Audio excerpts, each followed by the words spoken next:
Hello again and welcome back. In this lesson, we are going to talk about Requirement 1, install and maintain network security controls. So we talked about network security controls being the umbrella term that covers firewalls, switches, routers, IDS, and some other devices and solutions that control network traffic. So here we have 5 sub-requirements. 1.1 Processes and mechanisms for installing and maintaining network security controls are defined and understood. 1.2 Network security controls are configured and maintained. 1.3 Network access to and from the cardholder data environment or the CDE is restricted. 1.4 Network connections between trusted and untrusted networks are controlled. And 1.5 risks to the CDE from computing devices that are able to connect to both untrusted networks and the CDE are mitigated. So we have here the overview, and we are going to talk more about sub-requirements. So again, here you are going to see what we looked at in our previous video. We saw defined approach, customized approach, defined approach testing procedures, and also the guidance. Now, we are going to look at just the defined approach requirements, and we are not going to read everything. But again, you're always welcome to read these, the content. So what I would like to point out, though, is that for every requirement, for all 12 requirements, you are going to see the first 2 requirements talking about security policies and operational procedures and the roles and responsibilities. Now, what I mean by that is PCI DSS recognizes that documentation is very, very important. Now, in version 4.0, for every requirement, they included that there should be policies and procedures that are related to that specific requirement, and that there should be roles and responsibilities that are documented, assigned, and understood. And like I said, it will be for every single requirement of PCI DSS. Now, we are not going to read the same requirements over and over again. So what I'm going to do is just tell you right now that they will be the same, and that the only difference would be the requirement number. So if you are going to wonder why we skipped the first 2 requirements every time, the first 2 requirements every time we go over the requirements of PCI DSS, now you know that it's because they're all the same, they are worded the same. Again, the only thing that will change will be the requirement number. Okay, so now let's talk about security policies and operational procedures. Now, PCI DSS is saying that they need to be documented. So as a security GRC professional, it's your responsibility to make sure that they are documented. And if they're not documented yet, you got to make sure that the process owners will document their processes. And then they need to be kept up to date. So you've got to make sure that you perform reviews of those policies and procedures. Policies might be, or reviews of the policies might be done by you as a security GRC professional. Because you can also be a custodian of those policies, but the procedures might be more of the process owners. So what you're going to do is to make sure that you review the policies, or at least that you initiate the review of the policies and have a process so that those parties involved in that process will also be able to be involved in the review of the policies. And then, of course, you're going to make sure that once the policies are reviewed, then their procedures will also be updated in order to be relevant with the policies. And also your policies should be updated because regulations and best practices change over time. You got to make sure that your policies and procedures are relevant, and that if there are changes to the regulations, make sure that you also accommodate those changes so that you can still remain compliant with the regulations. And then we know that roles and responsibilities should be documented and that they are assigned to those personnel involved and that they are understood. So one thing you can do is that you need to get the personnel involved to provide their attestations or acknowledgement to those documents so that you can also hold them accountable. And also that's one way for them to be trained on those documents and one way for you also to communicate those documents to them, whether that's a policy or a procedure or your documented process. Or if it's also a standard or a guideline, then they can also be familiar with that. And then 1.2, it says network security controls are configured and maintained. So we are going to talk about configuration standards. This is very important for you to have. You are not going to create this standard as a security GRC professional. Again, your role is to make sure that it is there. So for example, you have a network team, or you can ask a network engineer to have this documented. So you are going to make sure that the standards will contain, for example, firewall configuration, configuration of the switches, configuration of the other devices that are included as the network security controls. So those kinds of things. And you also make sure that they are defined, they're implemented, and they are maintained. So what we mean by that is, for example, you have rule sets that, for example, for your firewalls, then those rule sets should be defined because, again, as a standard, that's what the other personnel are going to use and going to follow. And then you make sure that that's implemented, and one way to make sure you implement that is to check the configuration standards of your devices and make sure that that is according to the standard that you have. And then you have to maintain it. That's why you perform reviews and you update the document as needed. So the next requirement is 1.2.2, all network or all changes to network connections and to configurations of NECs are approved and managed in accordance with the change control process defined at requirement 6.5.1. So we're going to talk about the change control process in a later video. But for now, we just need to make sure that all the changes to the network connections and to our configurations are following the change control process within the organization. So for example, you are changing the configuration to the firewall, and then you have to submit the change request, and that request should be approved by your manager or whoever the approver is, and that needs to be retained for audit purposes. And then, let's just scroll down. We have 1.2.3. An accurate network diagram is maintained that shows all connections between the CDE and other networks, including any wireless networks. So I mentioned that it is very important for you to have a network diagram showing all the network connections within your environment. And if you have a network segmentation, for example, you have an isolated network for PCI just to reduce your scope of your assessment, then you also need to make sure that that is showing in your network diagram. So you can collaborate with the network team or the network engineer so that they can have this network diagram documented. And then we have 1.2.4, an accurate data flow diagram is maintained that meets the following. So shows all account data flows across systems and networks, updated as needed upon changes to the environment. So this is different than the network diagram. So data flow diagram is when, for example, the card information of your customer reaches that point of interaction.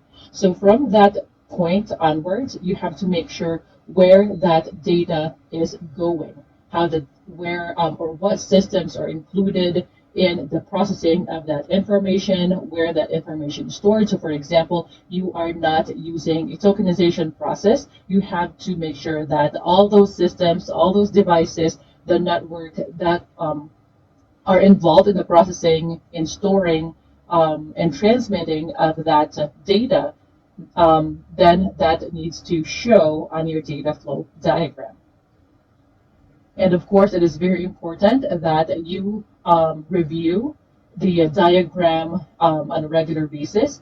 And you also need to include the names of those who are involved in the updating of that diagram. And then for the next requirement, let's just scroll down. 1.2.5, all services, protocols, and ports allowed are identified, approved, and have a defined business need.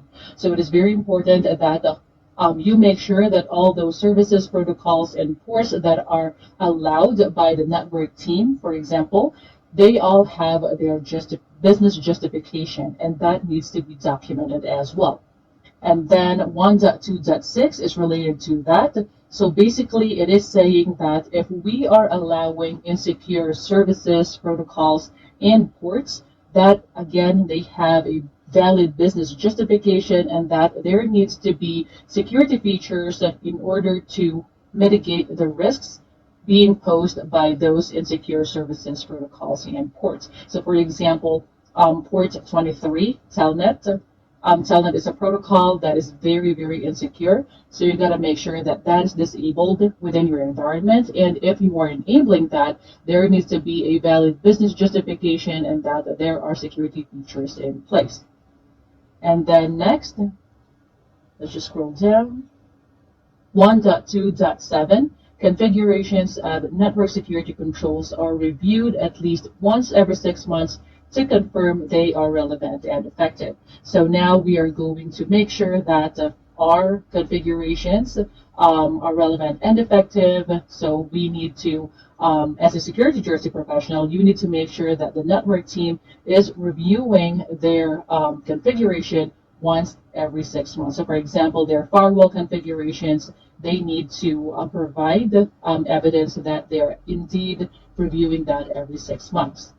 And then 1.2.8, configuration files for NECs are secured from unauthorized access, kept consistent with active network configuration. So for the first bullet point, this is now where access controls and ensuring confidentiality would come in, because you need to make sure that configuration files that you have for your network security controls are free from unauthorized access. So you need to protect them using least privilege and proper access controls, and also encryption and some other things that you can use to ensure confidentiality of that information. And then we also have here kept consistent with active network configuration.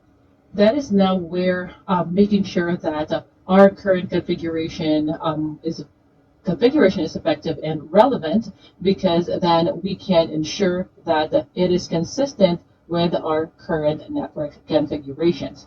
So next we have 1.3, network access to and from the cardholder data environment, or the CDE, is restricted. 1.3.1, it says inbound traffic to the CDE is restricted as follows. So only allow traffic that is necessary, and other traffic is specifically denied. So I mentioned in another video that the safest or the most secure way to configure this is to deny all and only allow specific traffic. Of course, that is again based on the business justification. So same thing for 1.3.2, outbound traffic from the CDE is restricted and only allow traffic that is necessary, and all the traffic should be denied. So it is basically the same thing. So again, that will be for outbound and inbound. Deny all traffic and only allow specific traffic. And then we have 1.3.3.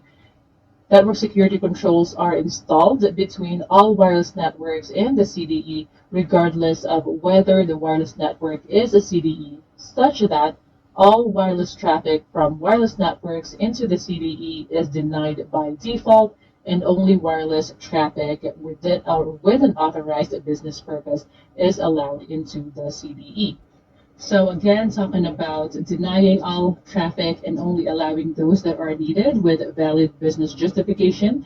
It is the same thing for this specific requirement. So it is just talking about wireless network traffic. And if we have wireless network implemented within our environment, we make sure that we put network security controls in place so that users who are accessing our wireless network won't be able to access our CDE directly, and of course that should be denied by default. And then only those with valid business justification will be able to access the CDE if they're using wireless network.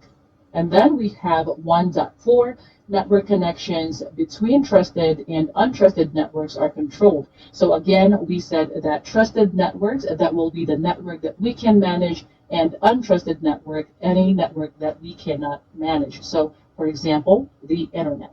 So here we have 1.4.1, network security controls are implemented between trusted and untrusted network. So again, if for example, we have a DMZ within our organization, and we talked about the DMC in the past as well. We need to make sure that we are implementing that in the most secure way possible. So we need to make sure that there is a DMZ between your untrusted network or the internet and your private network, so that all those traffic from untrusted network will not affect our private network, so to speak. And then we have 1.4.2, inbound traffic from untrusted network to the trusted network is restricted so that communications with system components that are authorized to provide publicly accessible services, protocols and ports, and stateful responses to communications initiated by system components in a trusted network, and all other traffic is denied. So again, you need to make sure that you configure your network security controls so that all traffic, whether that's coming from your trusted network or untrusted network, will be denied by default, and only those that are valid will be accepted. And then we have 1.4.3, anti-spoofing measures are implemented to detect and block forged source IP addresses from entering the trusted network. So attackers can spoof anything and everything, so we need to make sure that we are using anti-spoofing mechanisms in order to detect those spoofed IP addresses from entering our trusted network.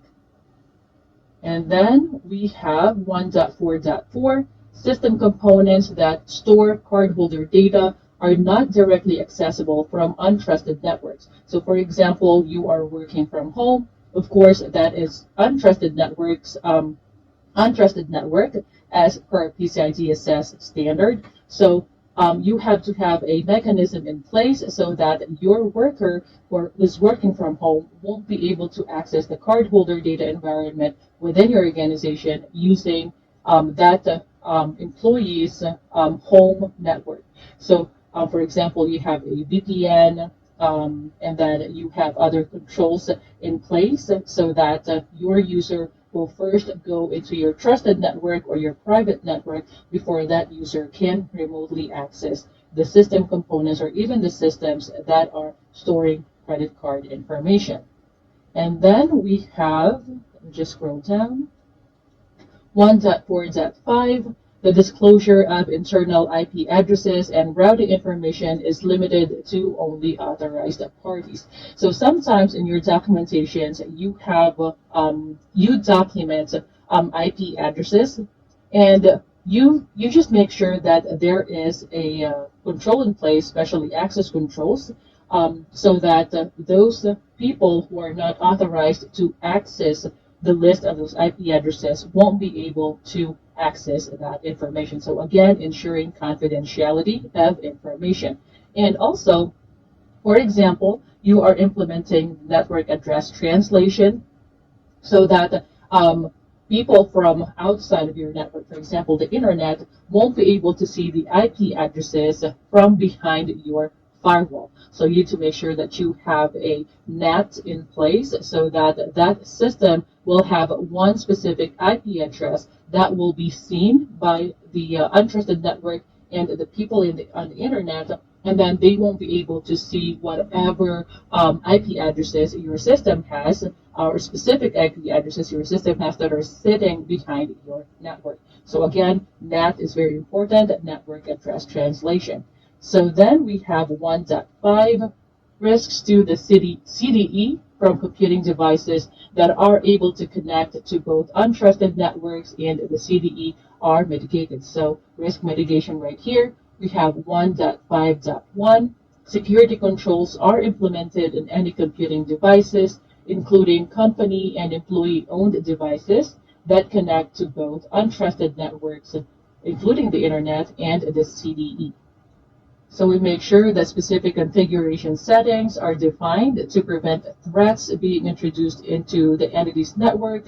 Security controls are actively running, and security controls are not alterable by users of the computing devices unless specifically documented and authorized by management on a case-by-case basis for a limited period of time. So basically, this is saying that if we have computing devices that we are letting our employees use, whether that's our, of course, laptops, very important that we use those. And also, for example, if you are giving your employees mobile devices, whether that's tablet or mobile phones, you need to make sure that that is protected. You have to have security controls in place so that those security controls will prevent threats from being introduced into your network. And those, so for example, you have host-based intrusion prevention system. So again, when we say host-based, that is in the, for example, laptop of your user. So that host-based intrusion prevention system will be able to block any threats so that it won't be, or it won't infect your network or your systems, and that it is always running and the user won't be able to disable it at any time. So everything should be configured so that it is safe and you know, it will be doing its purpose, basically, its intended purpose, and also the users will not be able to alter or basically tamper with the configuration, so that we can ensure that our systems will be safe. So again, that is for the devices that your users are using. And then next, we have, okay, requirement 2. So we are done with requirement 1. We are going to talk about requirement 2 in our next lesson. See you then.